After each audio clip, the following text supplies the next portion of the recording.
Sana'a is reputed to be the first city in the world to be rebuilt after the floods. The people who roam its narrow, dusty streets have lived for centuries in deep-frozen barbarity, which has only occasionally been disturbed by the probing of the outside world. Sana'a looks today much as it must have done in biblical times. Since I was in Sana'a, the deposed Imam Bada, whom the rebels hoped was dead, has reappeared over 100 miles from here at the head of an army of loyal tribesmen in the north of the Yemen, and he's promised to win back his feudal kingdom from the leader of the revolution, Brigadier Salah.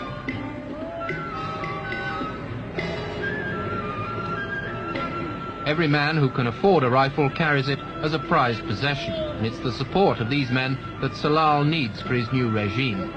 The old Imam kept the tribes subdued by the classical method of taking hostages against their good behavior.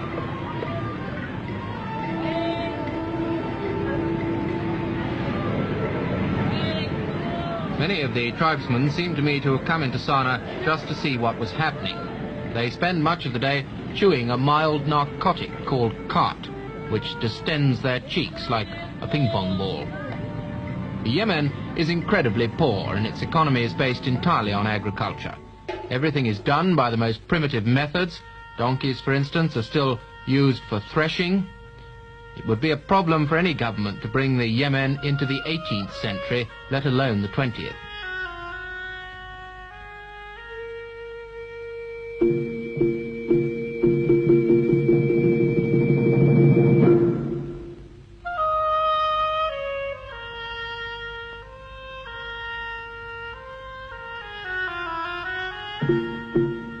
Outward signs of the revolution are few, until you look more closely, for instance, at this picturesque camel train. The boxes are ammunition, stamped Imam in English, and they're being carried into an arsenal now controlled by the Republicans. The revolution began at midnight on September the 26th. During the 8 days of his reign, the new Imam Bada had released the tribal hostages, freed political prisoners, and appointed Salah his commander-in-chief. This policy of appeasement proved fatally misguided. Walking through the ruins of his damaged palace, I heard the story of the revolution from the new government's spokesman.